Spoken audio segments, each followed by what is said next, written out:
Hermanos, que el Señor les bendiga, mis hermanos, mis hermanas.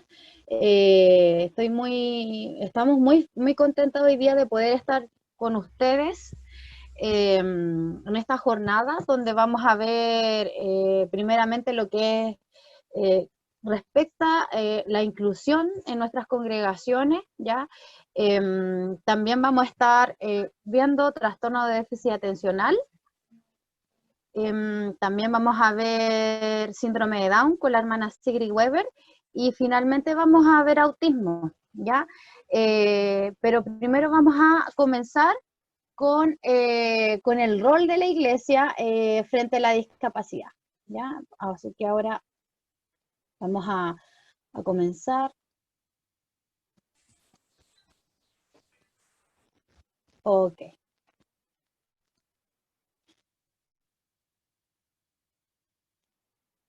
Bueno, como les había dicho el hermano Enrique, mi nombre es Shirley Atienzo, ¿ya? Fundadora de Incluye Vida. Este es un proyecto, ¿ya?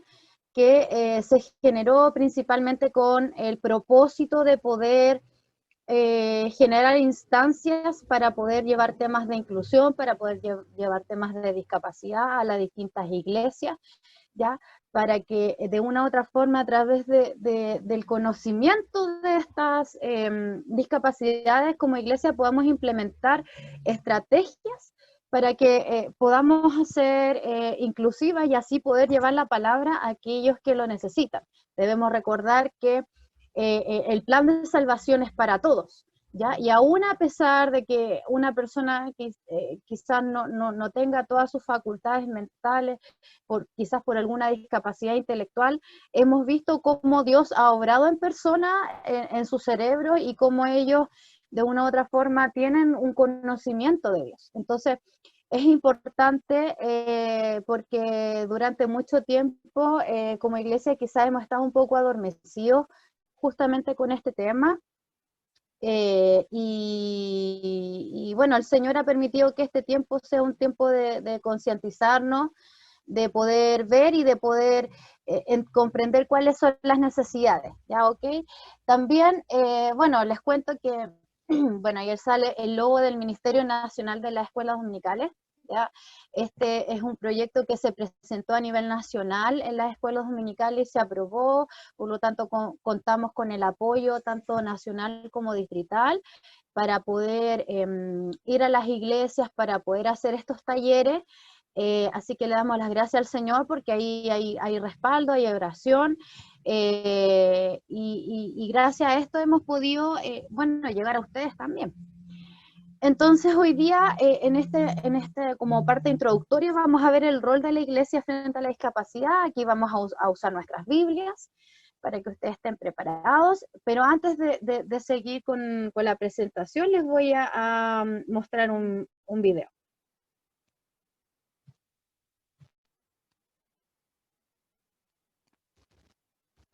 En el día a día sabemos cómo actuar y comportarnos, pero algunas veces, al tratar con personas con discapacidad, hacemos todo mal. ¡Buena, compadre! Oh, sorry, ¿me agacho? No, si querés me paro yo. Oh, ¿y si lo hacemos así? Ya, pues. Para saber cómo tratarlos y cómo no, quiero mostrarte algunas situaciones típicas donde muchas veces, por intentar ayudar, hacemos todo lo contrario. Las personas con discapacidad en ocasiones pueden necesitar un poco de ayuda, sin embargo, algunas no la necesitan o simplemente no la quieren. Para no meter la pata, la regla de oro es siempre preguntar antes de ayudar.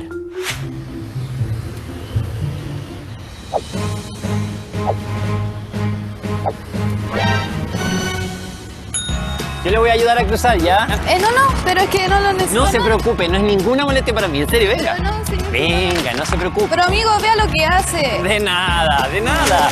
Listo, calle cruzada. Es que yo no quería cruzar, yo estaba esperando a alguien. Ah. De nada. La ayuda, si es necesaria, siempre será bien recibida. Por ejemplo, si te encuentras con alguna persona con discapacidad auditiva, habla de manera clara, pronunciando bien las palabras. No exageres. Vamos, Díaz. Hola, ¿cómo puedo ayudarlo? Gracias. Te digo de mejor si cuando hablas normal. Don Toño, tiene que hablarle en señas. Ah, como la señorita de la tele. ¡Hola! Hola. ¿Necesitas algo?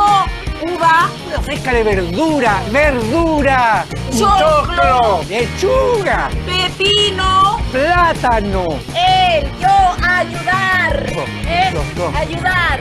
La mejor forma es hablarle a las personas con discapacidad igual como lo haces con cualquier otra. Por ejemplo, si estás con una persona con discapacidad intelectual, trátala con el respeto que se merece. No la ignores.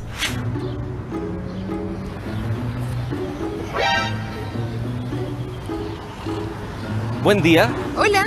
¿Qué se van a servir? Mira, yo voy a querer el menú del día, por favor. Ok. ¿Y para ella? Pregúntale a ella. Es que le hablo. O sea, ¿le hablo? Hija, lo que pasa es que el señor Garzón es un poco tímido y le da vergüenza preguntarte qué quieres comer. Cuéntale tú qué quieres. ¿Hay arroz con pollo? Sí, claro. Entonces, un menú del día y un arroz con pollo. Perfecto. Se los traigo enseguida. ¿Permiso? Gracias. Gracias a usted. Recuerda, la mejor forma de ayudar es siempre el respeto. No se necesita ser un experto, solo se necesita la buena voluntad de hacerlo. Comparte este video para que todos avancemos en la inclusión de las personas con discapacidad.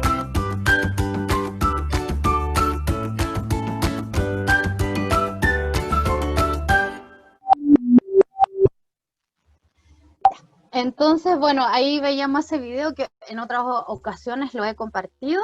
Este es un video que hizo Senadis en conjunto con el gobierno, ¿cierto? Donde se busca hacer conciencia sobre la discapacidad en la sociedad.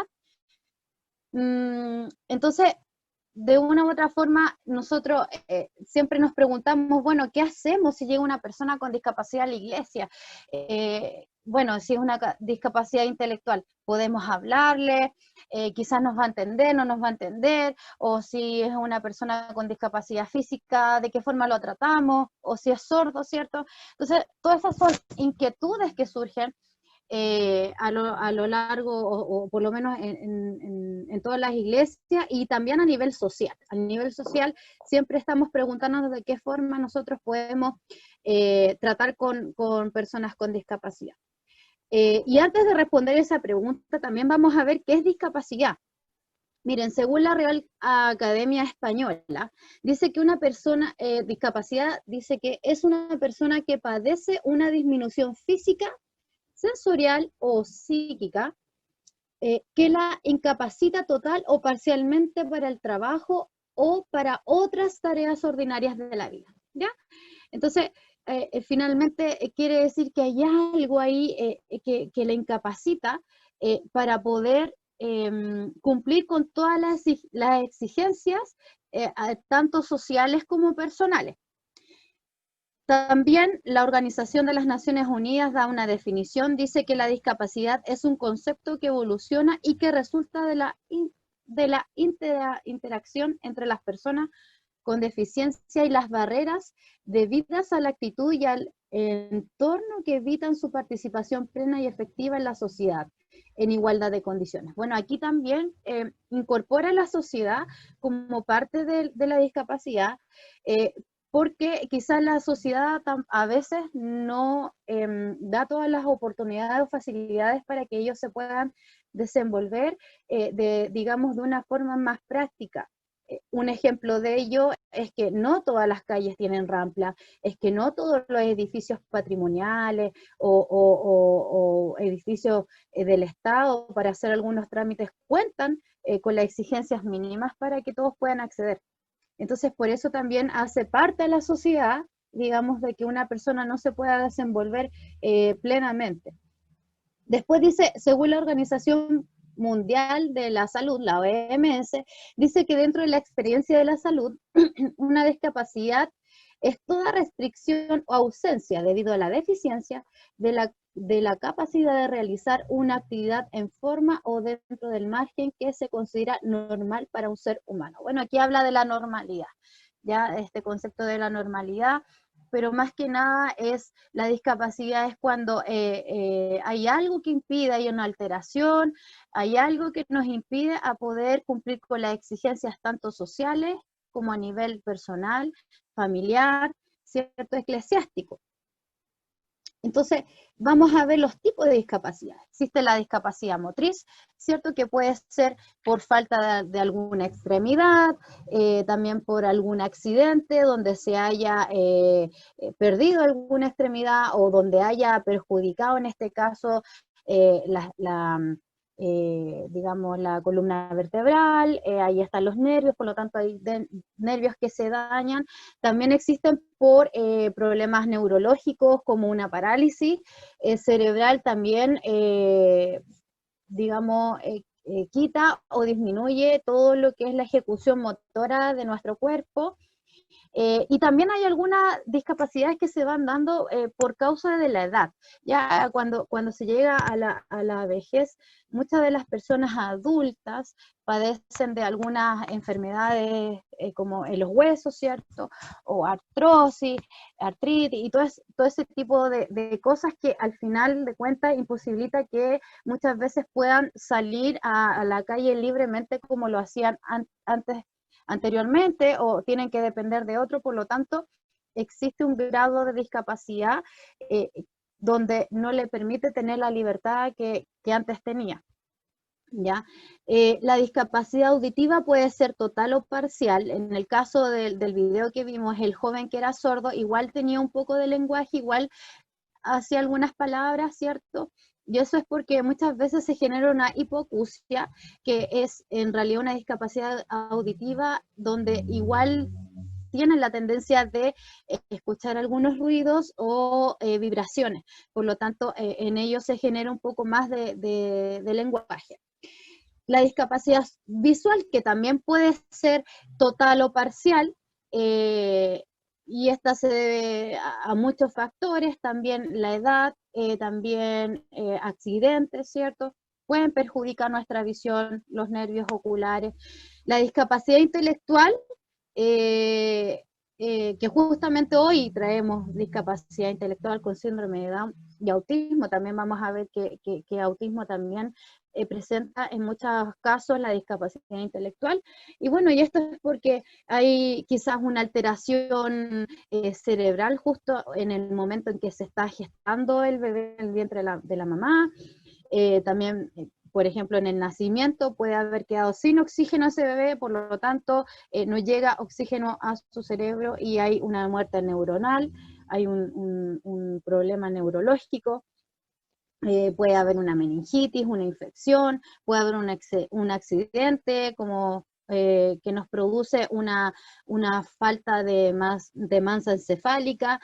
En fin, son múltiples los factores de una discapacidad intelectual.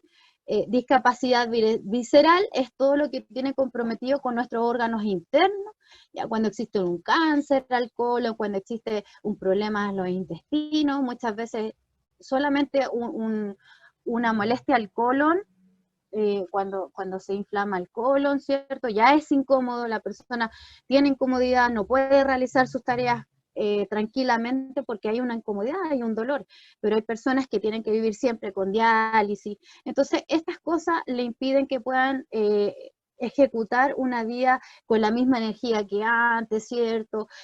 Con la misma libertad de poder salir a todos lados, porque quizás son más dependientes de algún medicamento, de algún tratamiento. Multidéficit es cuando están comprometidos a raíz de una enfermedad muchas discapacidades, ¿ya? A raíz de por ejemplo, de una persona que nace con alguna malformación, como espalda bífida, o hay personas que también, producto de una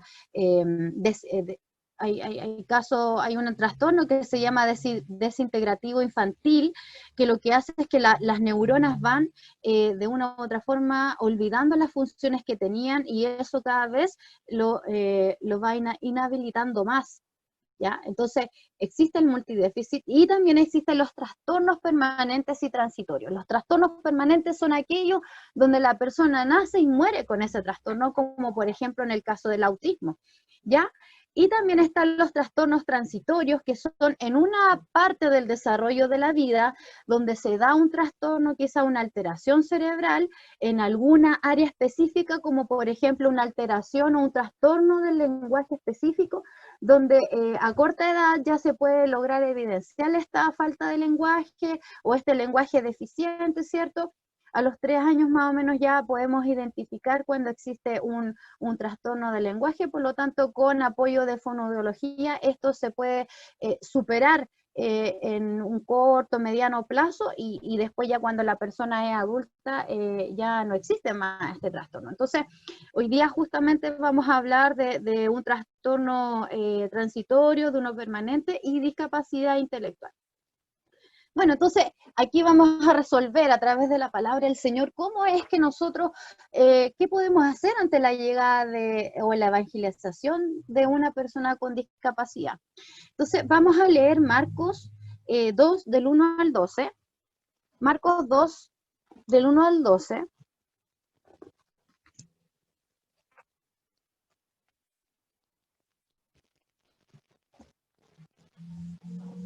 Marcos 2 del 1 al 12. Dice así: entró Jesús otra vez en Capernaum después de algunos días y se oyó que estaba en casa. E inmediatamente se juntaron muchos, de manera que ya no cabía ni aún a la puerta y les predicaba la palabra. Entonces vinieron a él unos trayendo un paralítico que era cargado por 4.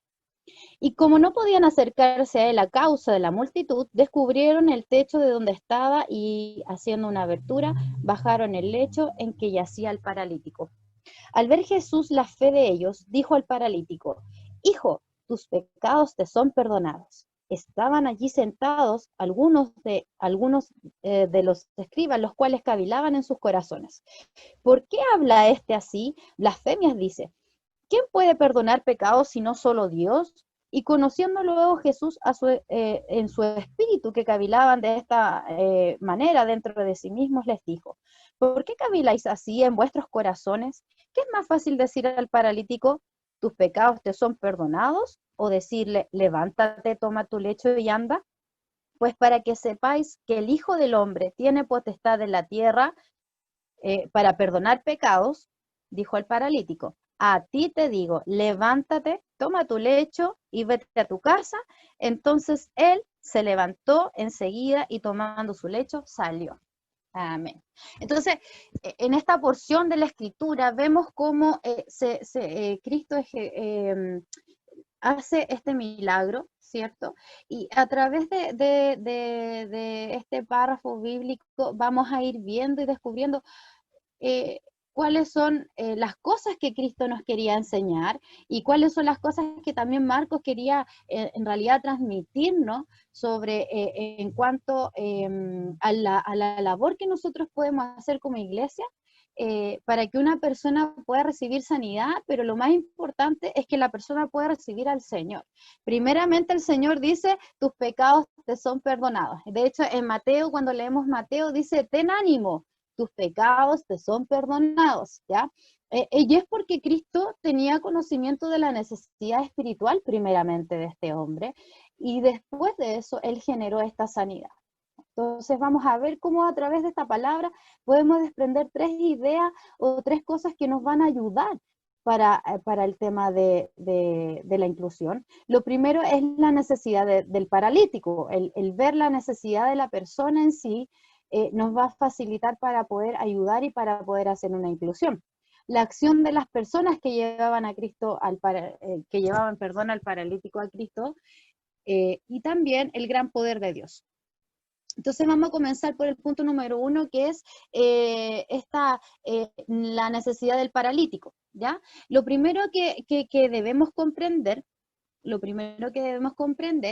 es que Cristo sabía la necesidad de las personas.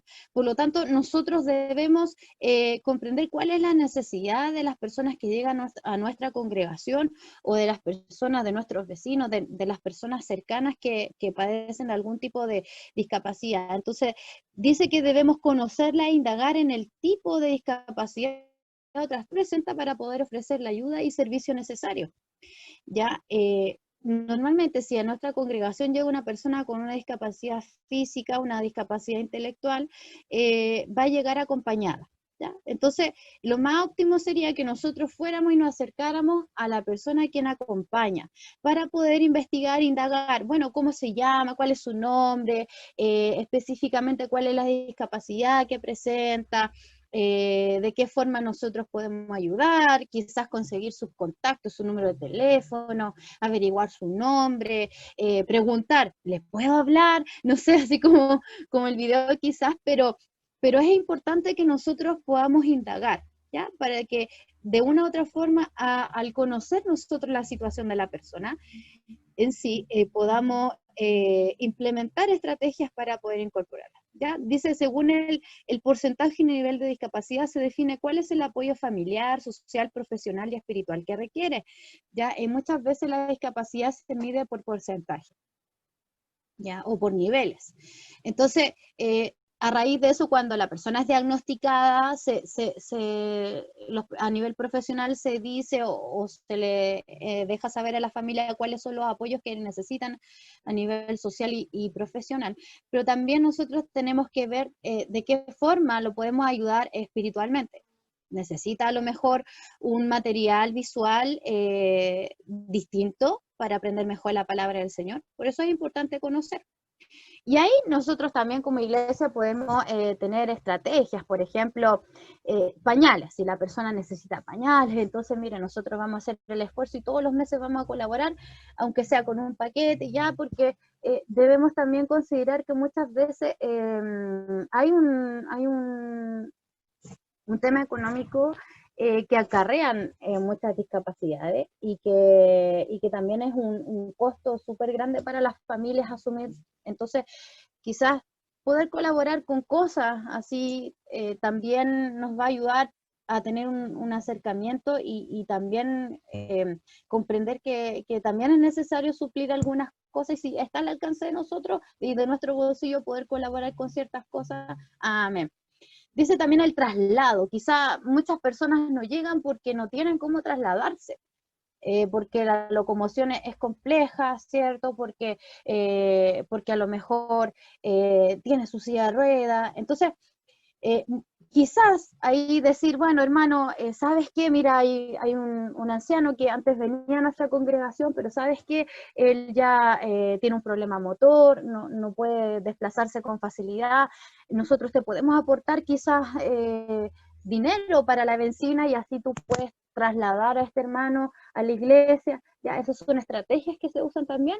Debemos recordar que hay muchos hermanos adultos mayores que dejan de ir a nuestras congregaciones justamente por un tema físico o de salud, y es importante que se sigan atendiendo. Ya no nos debemos olvidar de nuestros adultos mayores, y que además ellos principalmente son tan fieles, siempre están y siempre han estado en nuestras congregaciones. Por lo tanto, nuestro deber también como iglesia es poder ocuparnos de ellos, ¿ya? Aun cuando ellos no puedan.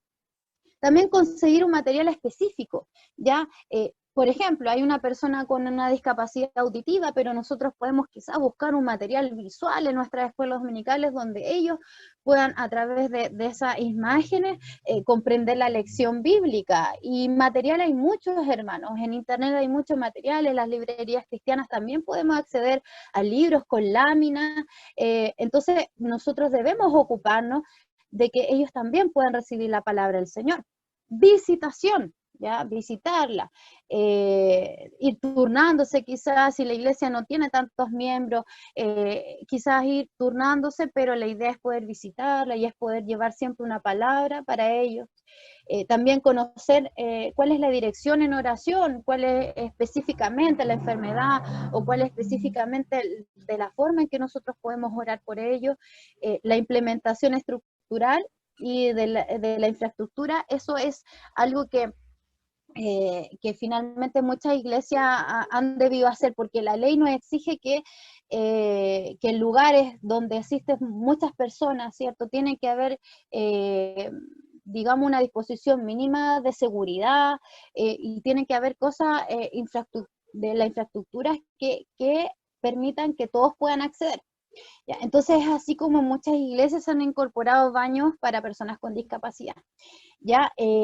Pero aquí yo me he encontrado con algunas sorpresas porque efectivamente se incorporan estos baños, pero no cuentan con todo lo que realmente se necesita. Ya, si una persona está en silla de rueda, tiene que pasar de la silla a la taza para poder hacer sus necesidades fisiológicas, y para eso va a necesitar un apoyo. Entonces debe haber una manilla donde ellos puedan afirmarse, debe haber un lavamano al lado de la taza, ya, para que ellos puedan lavarse inmediatamente, ¿cierto? Entonces son cosas que deben estar, pero que también debemos pensar que cada vez que nosotros incorporamos cosas en nuestra congregación, no es solo para cumplir con una ley, sino que también estamos hablando del amor de Cristo para las personas que lo necesitan. Entonces, todas las cosas estructurales, porque además conllevan un gasto monetario importante. Entonces, renovar un baño es caro, o hacer una rampa no es tanto, ¿ya? Pero si vamos a hacer una inversión, hagámosla también conociendo bien cuáles son las exigencias, cuáles son las cosas que ellos necesitan, ¿ya? También el otro punto es que también se debe considerar las familias, ¿ya? Hay procesos que la familia vive en el momento, en el minuto, donde son diagnosticados sus familiares. Por ejemplo, bueno, primero está el duelo, ¿cierto? Porque me acaban de decir que mi esposo tiene Alzheimer. Para una esposa saber lo que significa el Alzheimer es esta pérdida, esta muerte neuronal tan rápida que va ocurriendo en el cerebro. Ahora, la muerte neuronal es algo normal de nuestro cerebro, es algo natural. Con el tiempo van muriendo neuronas, sobre todo aquellas que no han sido usadas, ¿ya? Pero esta es una muerte muy rápida. Entonces empiezan a dejar de cumplir funciones, y lo primero que se va deteriorando es el área del hipocampo, donde se manejan las memorias. Primero se va la memoria a corto plazo y después se empieza a desaparecer la memoria a largo plazo. Por lo tanto, esto va a simbolizar algo sumamente triste también para la esposa, para la familia, para los hijos. Así como el caso de padres que se enteran que su hijo tiene alguna discapacidad, algún trastorno, y hermanos, por muy leve que sea, a lo mejor le van a decir a una mamá, mire, ¿sabes qué? Tu hijo tiene un trastorno del lenguaje y resulta que va a necesitar fonoaudióloga por unos años. Quizás esa pequeña noticia va a generar un duelo en ellos, una depresión, porque yo no me esperaba que pasara esto, yo no me esperaba que en mi vida tuviera que lidiar con algún profesional del área de la salud para tratar ciertos temas en la vida de mis hijos. Entonces, la familia pasa por estos duelos. También está un proceso de asimilación donde, bueno, ya está el diagnóstico, ¿qué se hace ahora? Y se empieza a trabajar en función de la persona para poder empezar a cubrir sus necesidades, nos empezamos a organizar como familia, pero ya finalmente se da un proceso de aceptación donde esta situación en específico ya se normaliza dentro de la familia. Por lo tanto, ya no es algo que nos pesa o en lo que estemos pensando diariamente, sino que es algo que se va normalizando y lo vivimos con total normalidad, y aprendemos también a disfrutar a nuestros seres queridos. Entonces, estos procesos son fuertes, ¿ya? Y a muchas personas el duelo los lleva a depresiones intensas, ¿ya? Entonces, por eso la familia necesita este apoyo espiritual, porque además ellos pasan por periodos de estrés. Imagínense lo que es para una persona que tiene plena libertad para salir a hacer su vida y de un día para otro tiene que estar en casa siempre apoyando a una persona que tiene total dependencia de él. Por lo tanto, en algún momento se va a sentir cansado, se va a sentir frustrado, se va a sentir con una falta de libertad enorme, porque de una u otra forma dejamos nuestra vida de lado por ayudar y por hacer feliz a otros. Entonces, esto nos lleva a periodos de depresión. Bueno, a nivel testimonio personal, les cuento que yo soy parte de 2 familias donde existe discapacidad. Cuando tenía 11 años, mi mamá tuvo a mi hermano, el menor de mis hermanos, ¿ya? Y él nació con síndrome de Down. En la actualidad él tiene 22 años, así que hace 22 años atrás no existía esta tecnología de hoy en día donde a través de una ecografía puedo ver si acaso mi hijo o mi hija viene con alguna alteración, con una malformación. Entonces, bueno, él nace, se lo llevan inmediatamente a la urgencia neonatal, porque además venía con una malformación intestinal, había algo allí impidiendo que su sistema digestivo funcionara a la perfección, estaba teniendo un problema para alimentarse, había que operarlo muy pronto, pero a mi mamá le causaba extrañeza de por qué no le traían al bebé. Y finalmente va a la profesional, ¿ya? La profesional digo entre comillas, porque le dice, bueno, su hijo tiene una malformación intestinal, pero además le quiero decir que su hijo tiene síndrome de Down, para que usted me entienda, su hijo es mongolito. Y esas fueron las palabras de la profesional. Fue un impacto tanto para mi mamá como para mi papá, porque aparte de las evidencias físicas del síndrome de Down, no teníamos ningún conocimiento, no sabíamos de qué se trataba. Entonces, ahí viene el duelo. ¿Qué hacemos? ¿Qué es esto? ¿Cómo podemos tratarlo? ¿Cómo podemos ayudarlo? ¿Cómo va a ser nuestra vida ahora? De verdad que hay una transformación completa en la familia, en la disposición de los tiempos, en las rutinas, en todo prácticamente. Por lo tanto, fue muy complejo y también de una u otra forma muy triste para ellos como padres poder afrontar esta situación. Y después con el tiempo ya los fuimos asimilando, ya fuimos recibiendo los apoyos necesarios, él también empezó con las estimulaciones que necesitaba, hasta que llegó un punto donde como familia ya lo aceptamos y lo normalizamos. Ya, pero sé que de alguna forma, igual mis padres en algún momento, pucha, dicen que tiene 22 años, no lee, no escribe, porque su discapacidad quizás es un poco más intensa, ¿cierto? Pero finalmente nosotros pudimos superar eso. Y también tuvimos mucha compañía espiritual, ya eso fue súper importante, y yo como hija de Dios sabía que lo único que podía hacer por mi hermano era orar, y una de las cosas que a mí me llama, o de las cosas que yo quería, entre comillas, le pedía al Señor, era que él pudiera conocerlo. A pesar de esta discapacidad intelectual, yo quería que él conociera al Señor. Por lo tanto, empecé a orar, Señor, que Él te conozca, hace un milagro en su cerebro, que Él te pueda conocer. Y hoy en día Él es un miembro fiel de una iglesia pentecostal.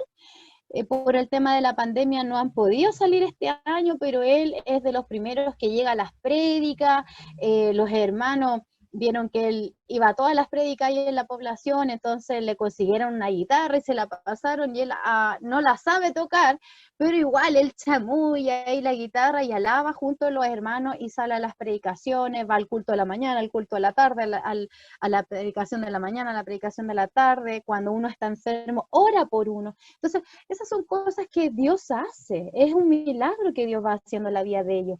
Por lo tanto, ahí vemos la importancia de que ellos también puedan conocer del Señor.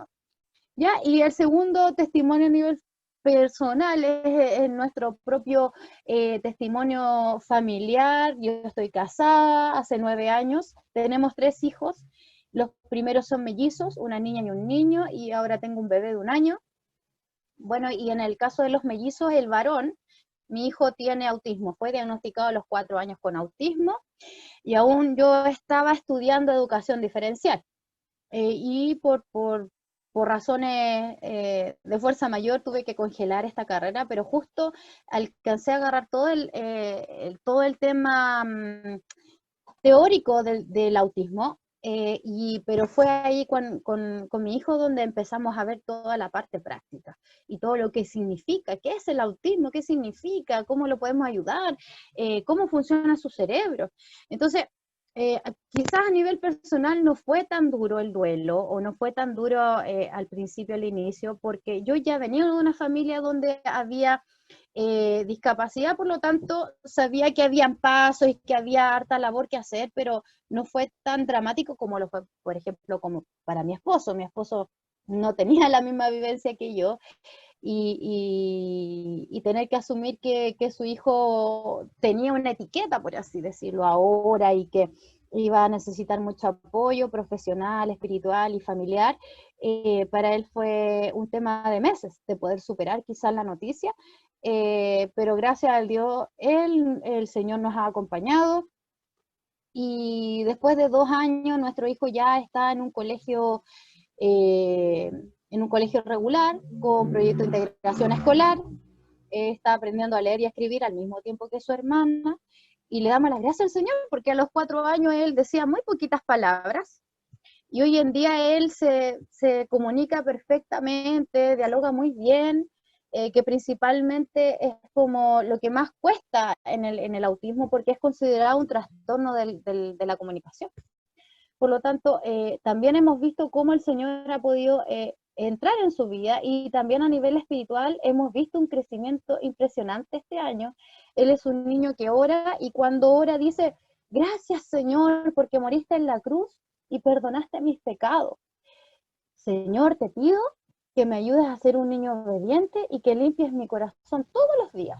Entonces yo le digo: ay, gracias, Señor, porque este niño a veces lo tiene más claro que nosotros mismos los adultos.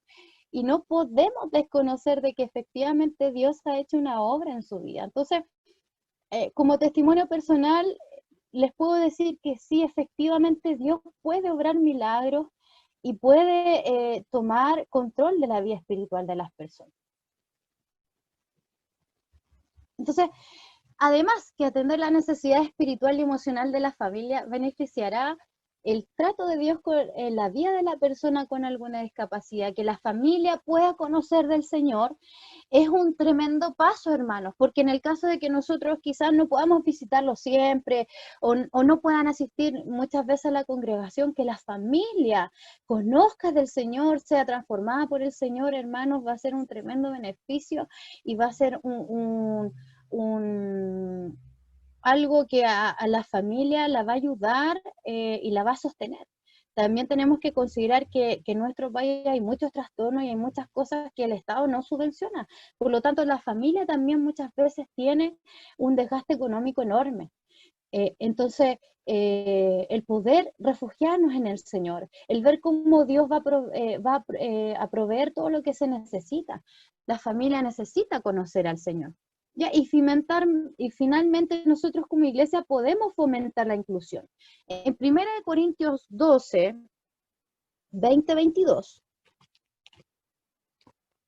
1 Corintios 12, 20, 22. Se nos está hablando, ¿cierto?, del cuerpo de Cristo. Entonces dice: pero ahora son muchos los miembros, pero el cuerpo es uno.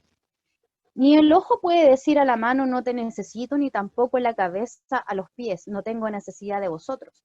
Antes bien, los miembros del cuerpo que parecen más débiles son los más necesarios. Nosotros debemos comprender que ellos son parte del cuerpo de Cristo, y el conocer cuáles son las habilidades que ellos tienen nos van a facilitar para saber dónde poder incorporarlos. Por ejemplo, si no tiene dificultad para hablar, puede orar, puede pasar la ofrenda, puede recibir a los hermanos en la entrada. Ya hay tantas cosas que ellos pueden hacer, y incluso las personas que tienen una discapacidad motora no necesariamente tienen que tener una discapacidad intelectual. Por lo tanto, ellos pueden llevar una palabra, pueden predicar, pueden enseñar, pueden ser maestros de la escritura. Entonces debemos considerarlos. Aquí vamos a hablar sobre el concepto de inclusión. Lo primero, para poder conocer la inclusión debemos considerar los otros términos, que la exclusión. La exclusión significa, bueno, como esto es para iglesia, vamos a poner como ejemplo de iglesia. Bueno, la exclusión significa que nosotros vamos a tener una iglesia donde, ¿saben qué? Nosotros no tenemos la infraestructura, no tenemos la gente capacitada, por lo tanto en nuestra iglesia no nos vamos a hacer el esfuerzo para que lleguen personas con discapacidad, por lo tanto hay una exclusión. Y esto es a nivel social. Recordemos que las escuelas especiales surgieron porque en las escuelas regulares no quisieron hacerse cargo, ¿ya? Entonces por eso surge la escuela especial en nuestro país. Porque en algún momento se dieron cuenta: oye, a las escuelas regulares van solamente personas que no tienen discapacidad. ¿Y qué pasa con ellos? ¿Están en sus casas sin aprender nada? Y ahí viene, lo que es la segregación. Bueno, hagamos nuestra escuela, pero hagamos una escuela aparte. O tenemos nuestra iglesia: mira, nuestra iglesia no cuenta con los recursos, pero hagamos una iglesia exclusiva para ellos, donde estén todos juntos. Eso es una segregación, ¿ya? La integración es cuando dicen, ya, efectivamente vamos a incorporar una rampa, vamos a poner un baño, vamos a poner muchas cosas para que los hermanos lleguen, pero no lo hacemos parte de nuestro servicio, no enfocamos nuestro esfuerzo para que ellos también puedan aprender la palabra del Señor. En cambio, la inclusión la que nos dice es que tienen que estar dentro de nosotros, tienen que ser parte de la iglesia, tienen que ser tan inmersos en nuestro cuerpo, ¿ya? Y como les dije anteriormente, por eso es necesario conocerlos, para saber con qué habilidades ellos nos pueden aportar para el crecimiento y la edificación espiritual. Lo segundo que vamos a ver aquí es la acción de la iglesia. Y la acción de la iglesia es ir, así como las personas que llevaban al paralítico, ellos sabían que si llevaban al paralítico a Jesús, Jesús podía hacer un milagro en sus vidas. Por lo tanto, ellos tenían la certeza y conocían que Jesús tenía poder para hacer el milagro. Nosotros como iglesia conocemos al Señor, conocemos su palabra, nosotros hemos sido testigos de los milagros que ha hecho en nuestra propia vida, en la vida de nuestra familia. Por lo tanto, nosotros debemos recordar que en la palabra del Señor, ¿cierto? En Mateo 28, nos dice, ¿cierto? ¿Cuál es la misión que el Señor nos dejó? Y la misión que el Señor nos dejó es esta.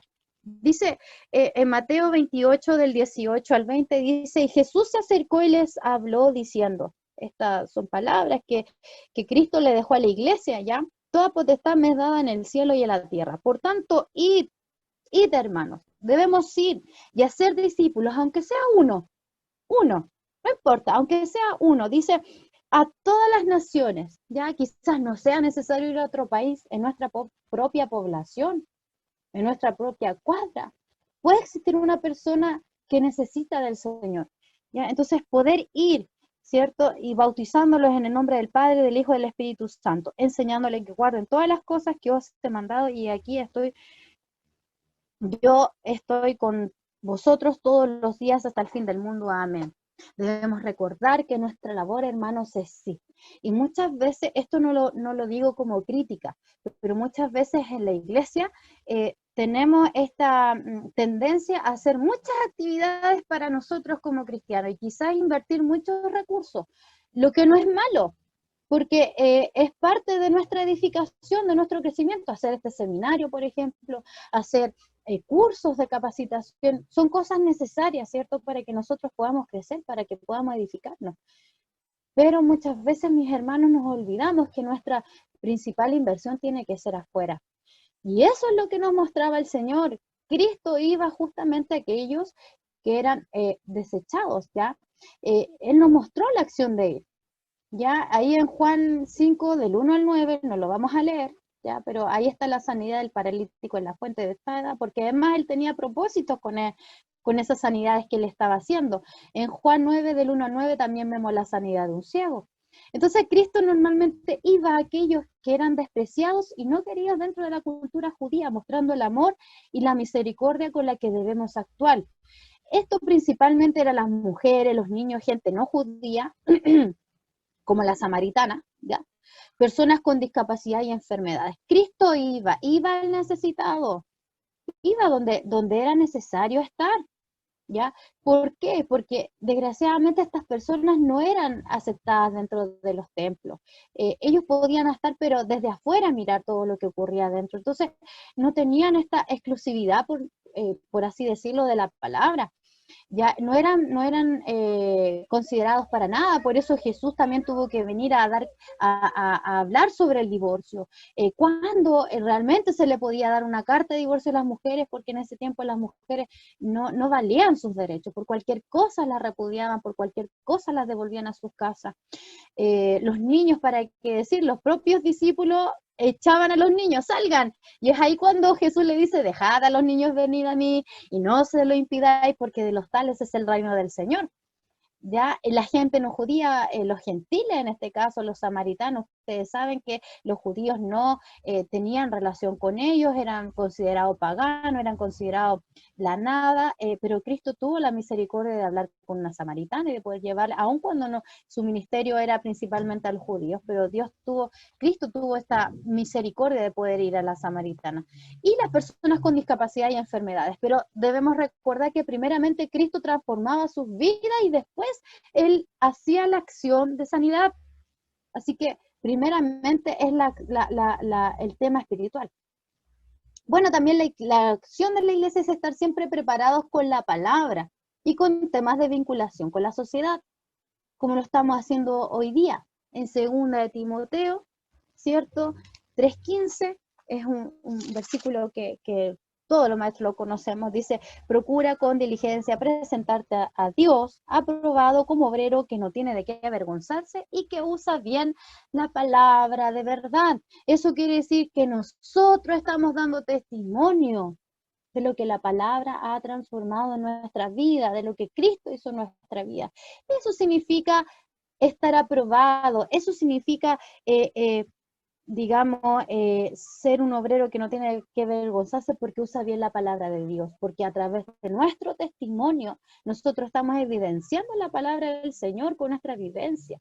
¿Ya? Y esto es súper importante, mis hermanos, porque muchas veces nos encontramos con que hay personas que van a nuestras congregaciones y que el día lunes su vida sigue tal cual como antes, ya seguimos peleando con el vecino, seguimos quizá fumándonos un cigarrito, que seguimos diciendo garabatos, seguimos tantas cosas porque no han permitido que Dios transforme sus vidas. Por eso Pablo insta aquí a que usemos bien la palabra del Señor y que también la conozcamos, ¿ya? Debemos conocer la palabra del Señor para poder transmitirla.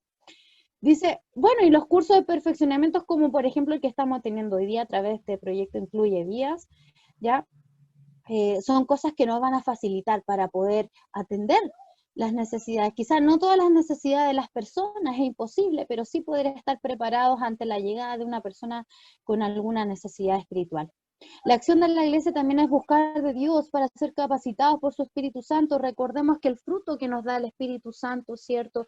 Que sale allí en Gálatas 5, 22, 23, dice: más el fruto del Espíritu es amor, gozo, paz, paciencia, benignidad, bondad, fe, mansedumbre, templanza. Contra tales cosas no hay ley. El fruto del Espíritu Santo va ayudándonos a tener el carácter de Cristo y de esa forma también nosotros ser misericordiosos, ser bondadosos, ser pacificadores, ¿ya? En Mateo 10 del 7 al 8,